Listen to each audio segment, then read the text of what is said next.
अस्सलाम वालेकुम नाजरीन, आप देख रहे हैं INN चैनल। मैं हूं शेख अहमद अली। आज की ख़ास बात में हम देखेंगे कई अहम कौमी और बैनुल-अक़वामी ख़बरें।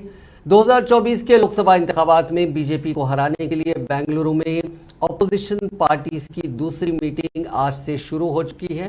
कांग्रेस जनरल सेक्रेटरी वेणुगोपाल ने बताया कि इसमें 26 पार्टियां शामिल होंगी। वेणुगोपाल ने कहा कि मीटिंग मंगल की सुबह 11 बजे से शाम 4 बजे तक होगी। सोनिया गांधी और राहुल गांधी भी पहुंच चुके हैं। सोनिया गांधी ने आज शाम को अपोजिशन पार्टीज को डिनर पर बुलाया है। वेस्ट बंगाल की वज़ीर आला ममता बनर्जी भी आज पहुंच चुकी हैं। शरद पवार आज बेंगलुरु नहीं गए, वो कल की मीटिंग में शामिल होंगे। पवार के साथ सुप्रिया सुले भी जाएंगी। जराये के मुताबिक अपोजिशन की मीटिंग के एजेंडे में 3 अहम मुद्दों पर बातचीत हो सकती है। पहला, लोकसभा इंतखाबात में अपोजिशन का इत्तेहाद। दूसरा, सीट शेयरिंग। और तीसरा, यूपीए का नया नाम। इसके अलावा यूनिफॉर्म सिविल कोड, मणिपुर तशद्दुद, 5 रियासतों में असेंबली इंतखाबात के साथ ही बीजेपी की पार्टियों को तोड़ने की स्ट्रैटेजी और उसके काउंटर प्लान पर भी बातचीत होगी। इस मीटिंग से तेलंगाना के सीएम चंद्रशेखर राव, आंध्र प्रदेश के सीएम जगन मोहन रेड्डी, आंध्रा के साबिक वज़ीर आला चंद्रबाबू नायडू और ओडिशा के सीएम नवीन पटनायक ने दूरी बना रखी है।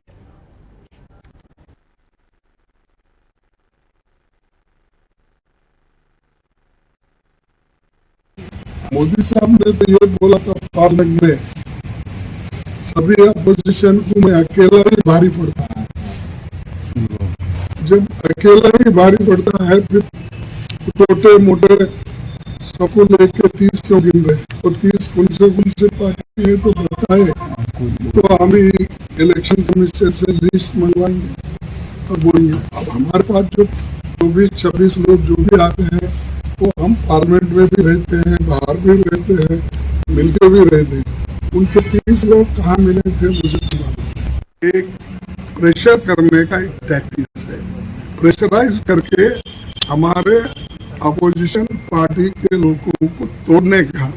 और खासकर जो डीएमके कांग्रेस की मैत्री है वहाँ पर, वो डरा के अलग अलग करने के लिए वो लोग कोशिश कर रहे हैं। लेकिन डीएमके भी डरने वाली नहीं है, कांग्रेस भी डरने वाली नहीं है, या हमारे साथ जो भी अलायंस पार्टनर्स है उनके ऊपर अगर कुछ भी अगर जोर जबरदस्त of BJP government. They want to silence the opposition voice. They are misusing entire agencies like Enforcement Directorate, CBI, to suppress the voice of the opposition. The disqualification of Rahul Gandhi from the parliament is one of the biggest examples for that. The incident happening in Maharashtra also, one of the examples that. They want to destabilize the democratically elected government by misusing these agencies. And you all know, Manipur is burning last 75 days. One of our prestigious and most strategic state is burning for last 75 days. Not even a concrete initiative to resolve the problem so far. And the shocking one is the silence, total silence of the Prime Minister. Last 75 days, the country is waiting for a response from the Prime Minister. He has not even uttered a single word on Manipur issues. At least a peace call to the people of Manipur is not coming from the mouth of the Prime Minister. This is a really shocking. The people of the country are in a great distress, especially the common people of this country due to unemployment. I think the entire opposition party in this country, except few, have joined together for good beginning. I always tell that joining together is the beginning, thinking together is the progress, working together is the success. I'm sure we have joined tomorrow there will be a very big deliberation how to shape the future of this country. This is not an individual political party meeting. It is shaping this country for the future of 140 crores people who have been suffering on various issues. Let me not deliberate much on this. On behalf of Karnataka Pradesh Congress Committee and my Chief Minister, we are just the host for the Indian National Congress. This is a meeting organized by the Indian National Congress. We are just the local host. We feel with this climate, with this understanding, with this unity, we will take it forward and the results will come out as Karnataka has given us a mandate. The entire country will give us a mandate on 24. I think the entire opposition party in this country, except few, have joined together for a good beginning. I always tell that joining together is the beginning, thinking together is the progress, working together is the success. I'm sure we are joined. Tomorrow there will be a very big deliberation how to shape the future of this country. This is not an individual political party.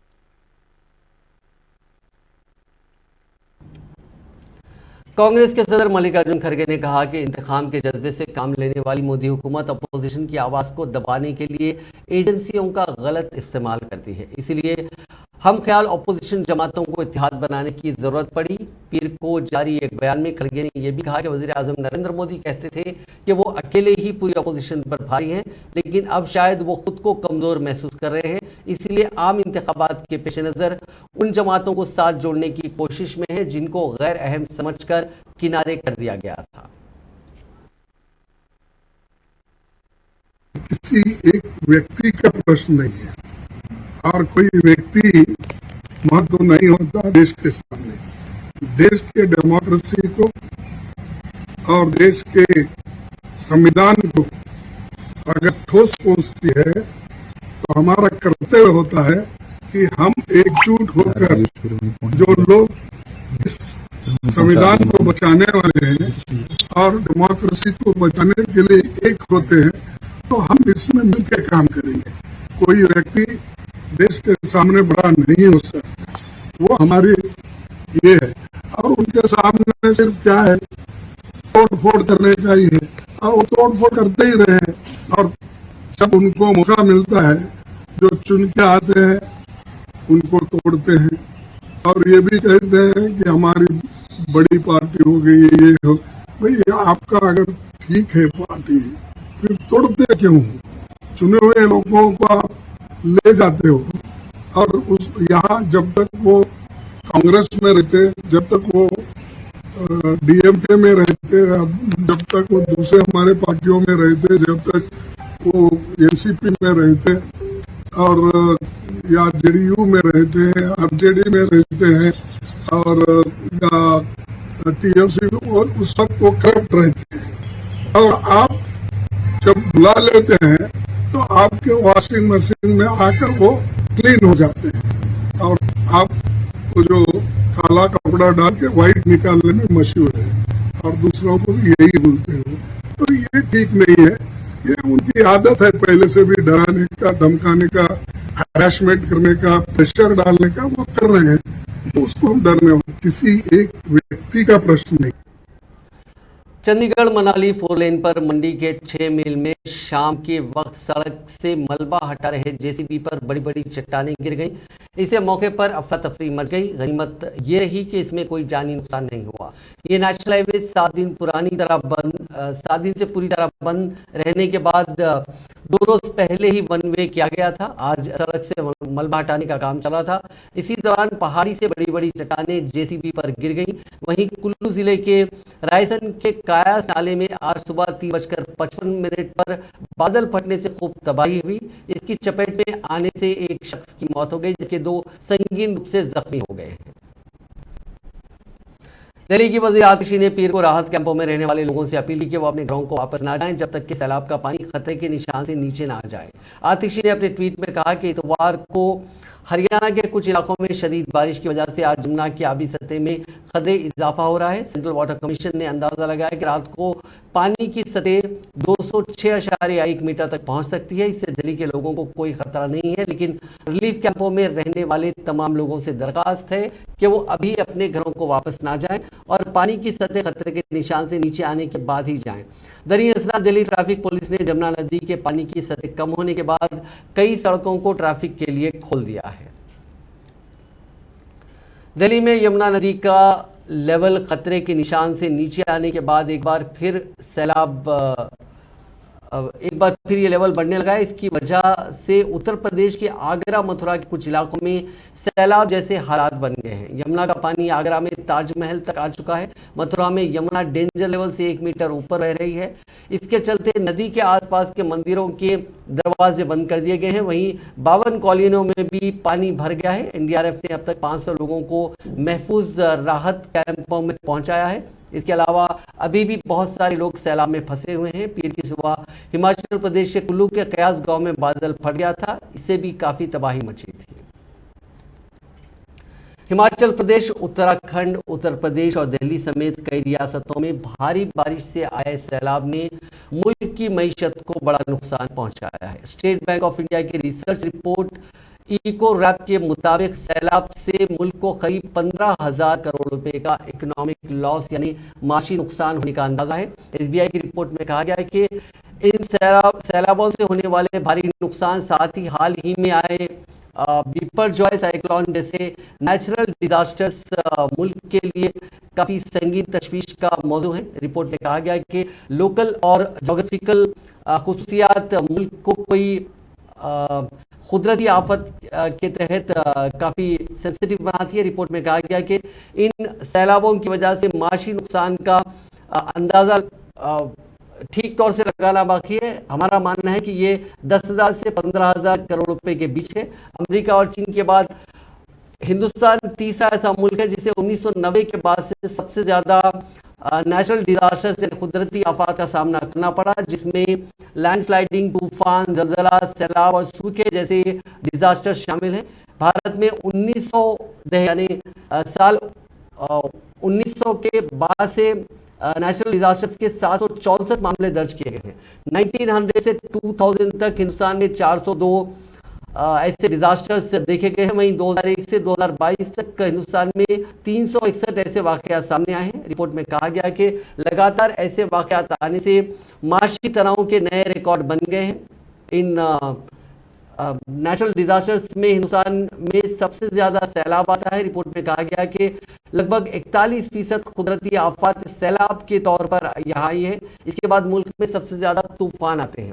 SBI की report में कहा गया है कि हिंदुस्तान में protection group बना हुआ है, यानी बहुत कम लोग ही ऐसे हैं जो अपने नुकसान की भरपाई के लिए इंश्योरेंस यानी बीमा करवाते हैं। 2022 में कुदरती आफत की वजह से ग्लोबल लेवल पर टोटल $275 बिलियन यानी 22,56,000 करोड़ रुपए के इकोनॉमिक लॉस में से $125 बिलियन यानी 10,25,000 करोड़ रुपए बीमा से कवर किया गया था। इस हिसाब से 2022 में ओवरऑल प्रोटेक्शन ग्रुप बढ़कर $151 बिलियन यानी 12,38,000 करोड़ रुपए हो गया है, जो कि 10 साल के एवरेज $130 बिलियन 10,66,000 करोड़ रुपए से बहुत ज्यादा है। ये बिना बीमा के टोटल नुकसान का लगभग 54% है। गोवा के दूधसागर वाटरफॉल पहुंचे सैकड़ों टूरिस्टों को रेलवे पुलिस ने रोक लिया। दूधसागर पॉपुलर टूरिस्ट डेस्टिनेशन है, लेकिन मानसून के बीच ट्रैकिंग से हादसों का खतरा रहता है। इसे देखते हुए गोवा रेलवे पुलिस और फॉरेस्ट डिपार्टमेंट ने कुछ दिनों पहले झरने पर एंट्री बैन कर दी थी। इसके बावजूद इतवार के रोज सैकड़ों की तादाद में टूरिस्ट वाटरफॉल दिखने पहुंचे। ये टूरिस्ट दूधसागर रेलवे स्टेशन पर उतरकर पटरियों के किनारे ट्रैकिंग कर रहे थे। पुलिस ने इन टूरिस्टों को वहीं रोक दिया और आगे बढ़ने की इजाजत नहीं दी। इसके बाद टूरिस्टों ने ट्रैक जाम कर दिया। इसका वीडियो सोशल मीडिया पर वायरल हो रहा है।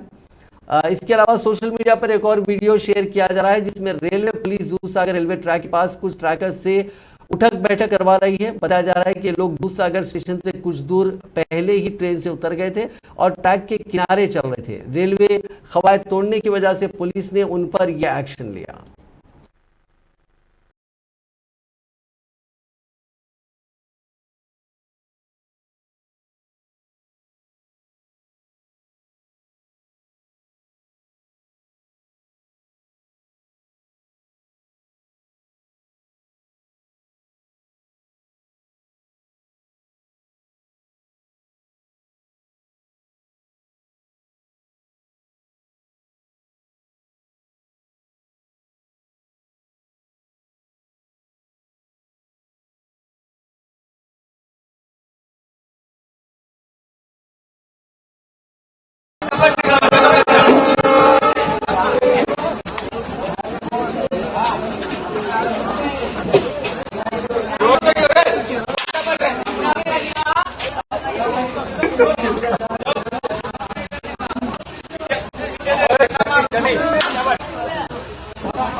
एनसीपी से अलग होकर बीजेपी और एकनाथ शिंदे की शिवसेना हुकूमत में नायब वजीर आला बनने अजीत पवार ने पीर की दोपहर 4 दिन में तीसरी बार एनसीपी चीफ शरद पवार से मुलाकात कर महाराष्ट्र से दिल्ली तक सभी सियासी पंडितों को हैरान कर दिया।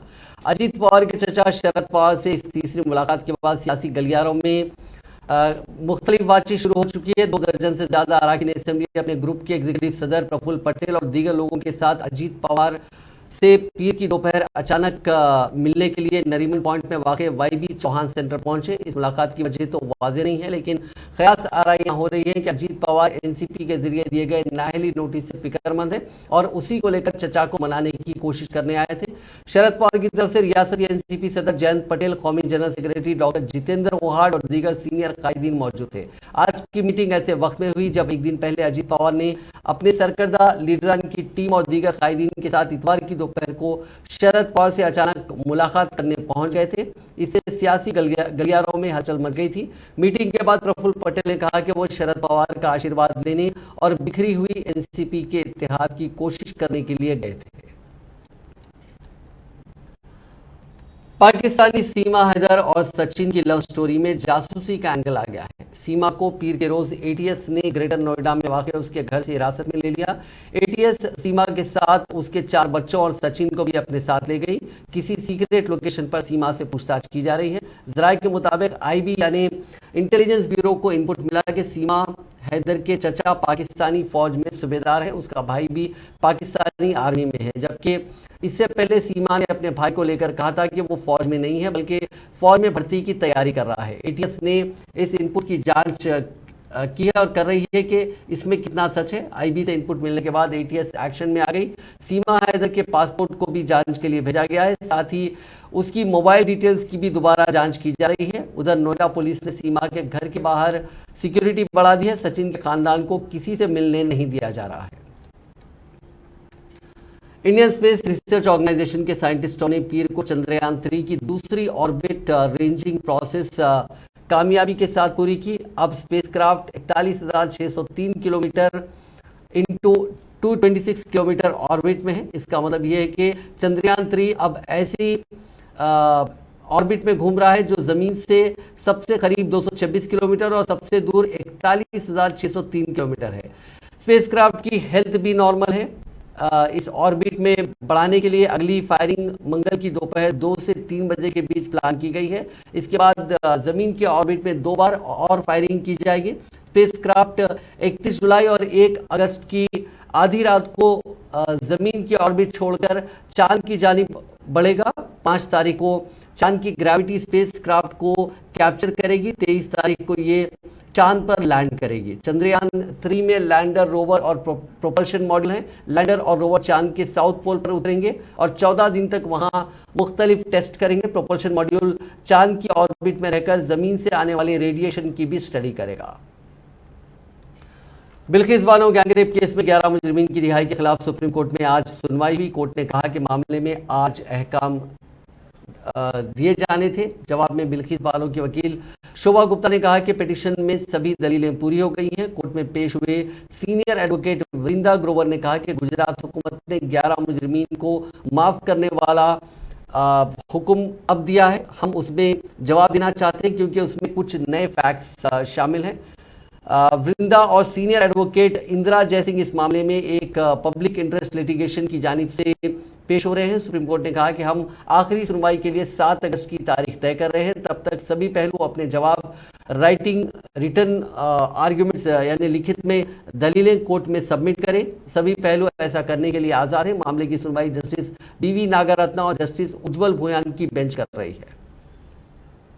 दिल्ली हुकूमत के कंट्रोल से सर्विसेज छीनने के लिए लाए जाने वाले मरकजी हुकूमत के ऑर्डिनेंस को चैलेंज करने वाली अर्जी पर आज सुप्रीम कोर्ट में समाअत हुई। अदालत ने इशारा दिया कि वो इस मामले को कॉन्स्टिट्यूशनल बेंच के पास भेज सकती है। सुप्रीम कोर्ट ने अब इस मामले में समाअत के लिए 20 जुलाई की तारीख मुकर्रर की है।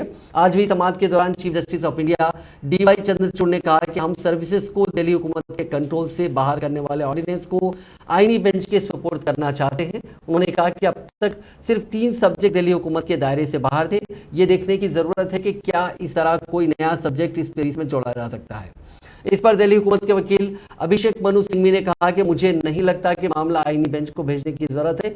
मैं जुमेरात यानी 20 जुलाई को इस पर अपनी बात रखना चाहूंगा। काबिल जिक्र है कि दिल्ली की आम आदमी पार्टी की हुकूमत ने नौकरशाहों पर कंट्रोल से मुताल्लिक़ कौमी राजधानी इलाके दिल्ली हुकूमत ऑर्डिनेंस बिल को इसके जवाब को चैलेंज पेश करते हुए अर्जी लगाई है। अर्जी में दिल्ली हुकूमत के इत्तेफाक के बगैर DRC चीफ की तकर्रुरी के लेफ्टिनेंट गवर्नर के फैसले को भी चैलेंज पेश किया गया है। सुप्रीम कोर्ट ने आज उस अर्जी पर समाअत करने के लिए रजामंद हो गया जिसमें मुतालबा किया गया कि सभी इलेक्ट्रॉनिक वोटिंग मशीन यानी EVM के साथ voter verifiable paper audit trial VVPAT लगाई जाए। सुप्रीम कोर्ट ने आज मरकजी हुकूमत और इंतखाबी कमीशन को नोटिस जारी कर इस सिलसिले में जवाब मांगा है।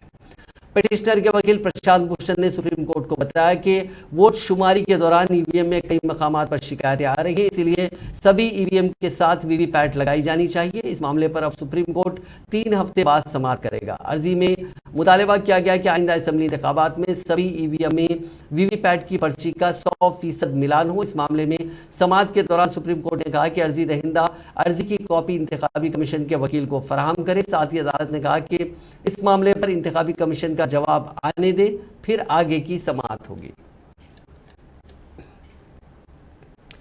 सदर जमहूरिया द्रौपदी मुर्मू ने रेड क्रॉस सोसाइटी से दरख्वास्त की है कि वो खून के अतिये से मुताल्लिक़ गलत फहमियों को दूर करने और लोगों खुसूसन नौजवानों को इस नेक समाजी मकसद से जोड़ने के लिए काम करें।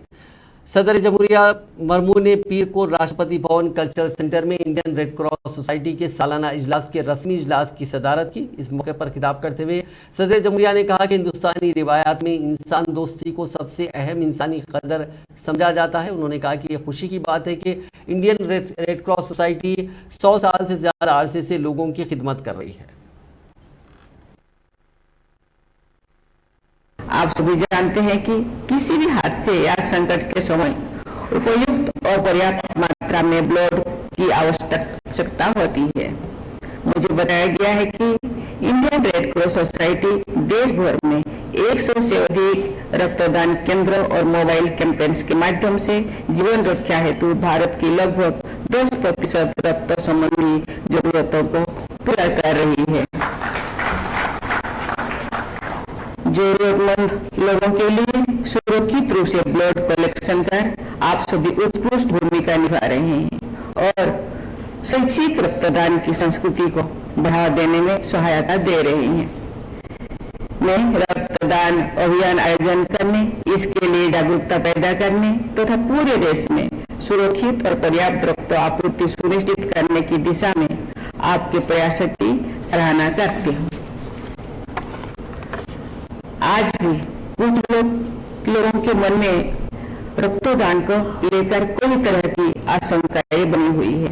लोगों को इस महान सामाजिक कार्य हेतु प्रोत्साहित करने के लिए रक्तदान के बारे में आशंकाओं का गलत फहमियां को दूर करना जरूरी है। मैं चाहती हूं कि आप रक्तदान से जुड़ी भ्रांतियों को दूर करें और सभी लोगों, विशेषकर युवाओं को। वज़ीर दाखिला अमित शाह ने पीर के रोज बेंगलुरु में ड्रग स्मगलिंग और नेशनल सिक्योरिटी पर रीजनल कॉन्फ्रेंस की सदारत की। इस कॉन्फ्रेंस में साउथ के 5 और 3 यूनियन टेरिटरीज के डेलीगेट शामिल हुए। इस दौरान मुल्क के अलग अलग हिस्सों में 1235 करोड़ रुपए की 9298 किलो ड्रग्स को जलाया गया।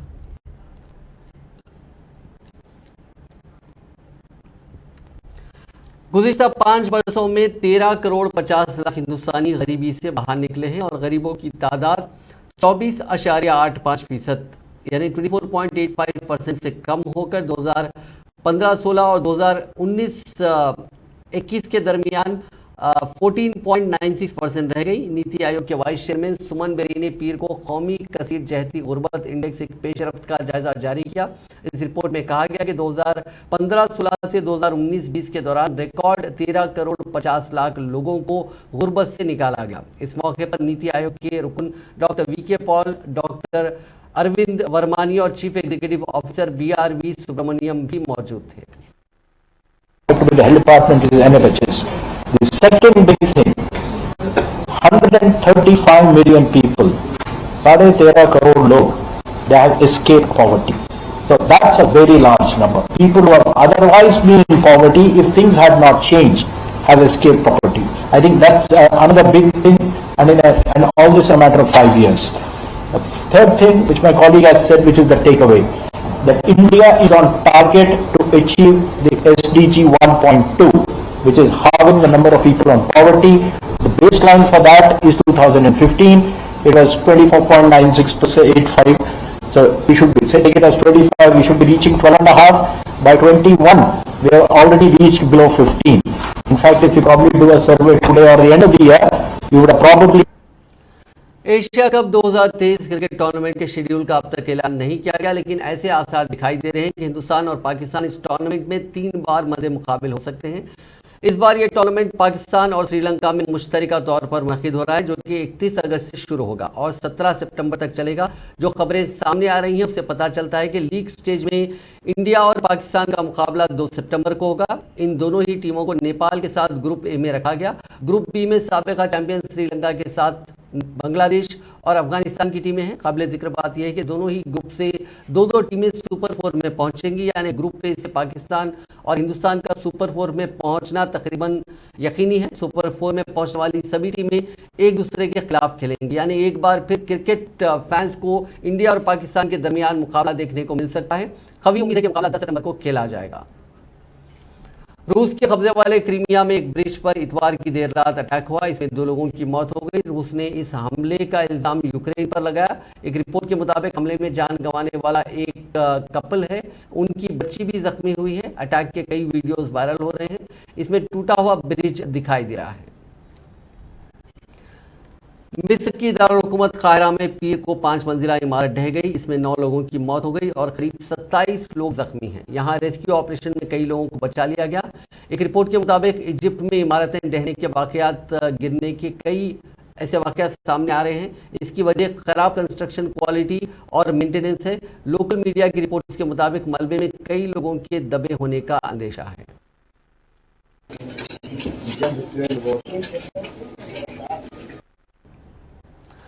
ऑस्ट्रेलिया का एक सेलर 2 महीने प्रशांत महासागर यानी पैसिफिक ओशन में फंसे रहने के बाद जिंदा वापस लौट आया।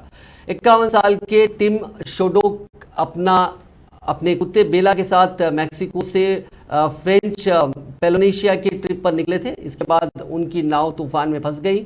शोडो का इलाज करने वाले डॉक्टर ने कहा कि उनकी सेहत अब ठीक है। वहीं ऑस्ट्रेलिया में समंदर से जुड़े मामलों की जानकारी रखने वाले प्रोफेसर माइक टिप्पन ने कहा कि 2 महीने समंदर में रहकर जिंदा वापस लौटना सिर्फ किस्मत की बात नहीं है, ये उनकी स्किल का भी नतीजा है। शोडो ने एक न्यूज़ चैनल को बताया कि उन्होंने अपने 6000 किलोमीटर के सफ़र की शुरुआत मैक्सिको के ला पास से की थी। हालांकि हफ्ते भर बाद ही समंदर में तेज तूफान आ गया था, इससे वो भटक गए। साथ ही नाव को नुकसान पहुंचा था। कई दिनों तक वो मदद का इंतजार करते रहे, लेकिन कुछ नहीं हो सका।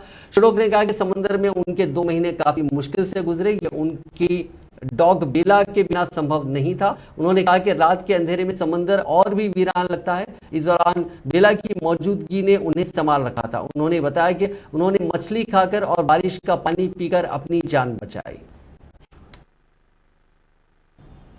नाज़रीन, आज की खास बात में बस इतना ही। आपसे कल मुलाकात होगी नई खबरों के साथ। आप देखते रहिए INN चैनल।